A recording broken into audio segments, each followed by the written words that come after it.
1500 रुपये काही लोकांसाठी ही छोटी रक्कम असू शकते, पण एखाद्या संघर्ष करणाऱ्या महिलेसाठी ही रक्कम आशा, आत्मविश्वास आणि नव्या आयुष्याची सुरुवात ठरू शकते.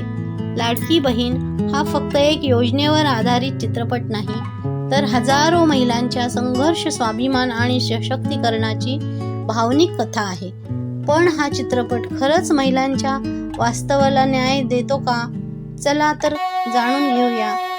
लाडकी बहीण चित्रपट एका सामान्य मराठी कुटुंबातील महिलांच्या आयुष्यावर आधारित आहे. घरातील जबाबदाऱ्या, महागाई, संसाराचा ताण आणि आर्थिक अडचणींमध्ये महिला स्वतःची स्वप्न कशी हरवून बसतात, हे चित्रपट वास्तववादी पद्धतीने दाखवतो. चित्रपटात महिलांच्या आयुष्यात सरकारी लाडकी बहीण योजना येते आणि त्यातून त्यांना एक छोटासा आर्थिक आधार मिळतो.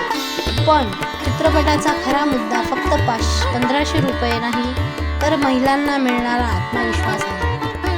चित्रपटातील मुख्य अभिनेत्री एका सामान्य गृहिणीची भूमिका साकारते, जी घरं, मुलं आणि संसारासाठी स्वतःच्या इच्छा बाजूला ठेवते. तिचा अभिनयात आईची माया, संघर्ष आणि वेदना अत्यंत नैसर्गिक वाटतात. घरातील वडीलधारी महिला जुन्या विचारसरणी आणि परंपरा दर्शवते. त्यांच्या संवादातून पिढ्यांमधील विचारांचा संघर्ष दिसून येतो. पतीच्या भूमिकेत कलाकार आर्थिक तणाव आणि जबाबदाऱ्यांमध्ये अडकलेला पुरुष दाखवतात. चित्रपटातील इतर पात्र महिला एकमेकींचा आधार कसा बनतात हे दाखवतात. यामुळे चित्रपटाला एक भावनिक आणि सामाजिक खोली मिळते. लाडकी बहीण चित्रपटाचा सर्वात मोठा मुद्दा म्हणजे महिला सशक्तीकरण. हा चित्रपट सांगतो की महिलांना फक्त सहानुभूती नको, तर संधी, आदर आणि आर्थिक आधार हवा आहे.